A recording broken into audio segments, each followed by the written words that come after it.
Umapathi and Aishwarya Arjun இவங்களோட கல்யாணமானது வந்து சமீபத்தில் நடந்து முடிஞ்சிருந்துச்சு.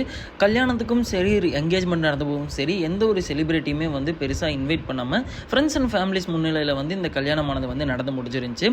ரிசப்ஷன் அப்படிங்கிற ஒரு விஷயத்தை வந்து கிராண்டாக பண்ணணும், இருக்கிற எல்லா செலிபிரிட்டிஸ் அண்ட் பொலிட்டீஷியன்ஸில் இருக்கிற முக்கிய புள்ளிகள் எல்லாத்தையுமே வந்து இன்வைட் பண்ணணும்னு சொல்லி வந்து எல்லாரையுமே வந்து இன்வைட் பண்ணி அந்த ரிசப்ஷனை அவங்க எதிர்பார்த்த வகையிலே கிராண்டாகவும் வந்து செலிப்ரேட்டும் வந்து பண்ணியிருந்தாங்க. ஸோ கல்யாணம் நடந்து முடிஞ்சதுக்கப்புறமா, ரிசப்ஷனும் முடிஞ்சதுக்கப்புறமா ப்ரெஸ் அண்ட் மீடியாவை கூப்பிட்டு வச்சு நிறைய விஷயங்கள் வந்து பேசினதுக்கு அப்புறமா போஸ்ட் வெட்டிங் ஃபங்க்ஷனுமே வந்து கிராண்டா செலிப்ரேட் பண்ணியிருக்காங்க. இன்னும் சொல்ல போனால் அந்த போஸ்ட் வெட்டிங் செலிப்ரேஷனில் வந்து இவங்களோட பெர்ஃபார்மன்ஸை வந்து பயங்கரமாக வந்து கொடுத்துருக்காங்கன்னு தான் வந்து சொல்லியிருக்காங்க.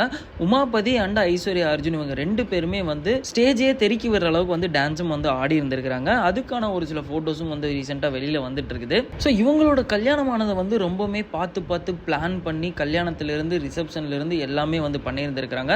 அதே போல தான் இந்த போஸ்ட் வெட்டிங் ஆனதுமே வந்து நடந்திருக்கிறதாகவும் ஒரு சில தகவல் வந்து வெளியில் வந்துட்டு இருக்கு.